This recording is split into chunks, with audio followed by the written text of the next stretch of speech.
That's exactly what happens when you're on the street. You become prey for somebody who has, and it could be something as simple as a hit a crack. And they will use it. I've seen it over and over again. And girls and men, boys, will get sucked into this because, oh, they're taking care of me. They're giving me a roof over my head. Yet they're keeping them high or drunk and taking advantage of them sexually. Get them off of the streets. Get them a roof over their heads so they can become self-sufficient. Don't have to depend on somebody else to give them the basic needs.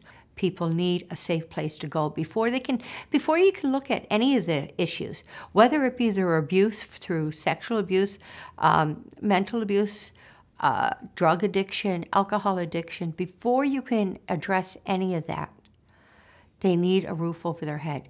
How can you go apply for a job if you don't have an address? With the center, like New Hope, they'll have places where they can go to be on a computer, counselors there to help them, social workers. Everything is needed and it's all in one spot.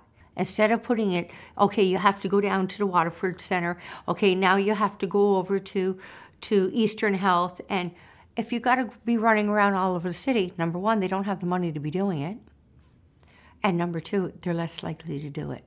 So if something's right there in their face every day, little lights go off and they say, well, let me check this out. Maybe I can see what they can do for me. And it's a step.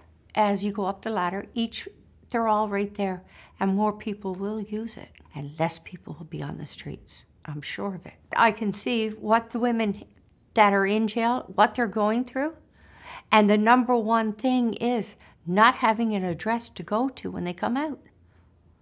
Not having people that are going to stand by them, a safe place. A lot of women are in there and can't come out because they don't have an address. Their time is up. But if you do not have an address to go to, they can't release you. Give them a roof over their head. Give them a fresh start, a good foundation to go to, rather than just letting people go into a rooming house. Shelters are great, but it's not their own. And for a lot who's never had their own place, that would be a really good start for somebody who's lived in rooming houses or have had to depend on a man or a female to have a place you walk into and say, you know what, this is mine. I'm going to take care of this and I'm going to work to keep it. It gives you an incentive to not go out and do the things that got you into jail in the first place. And it's nothing better, more beautiful feeling than knowing that this is mine. I got here by the good things that I'm doing, and I'm going to keep it by staying good. With help, of course. You need the help. But that's the first place they got to start, is a roof over their head.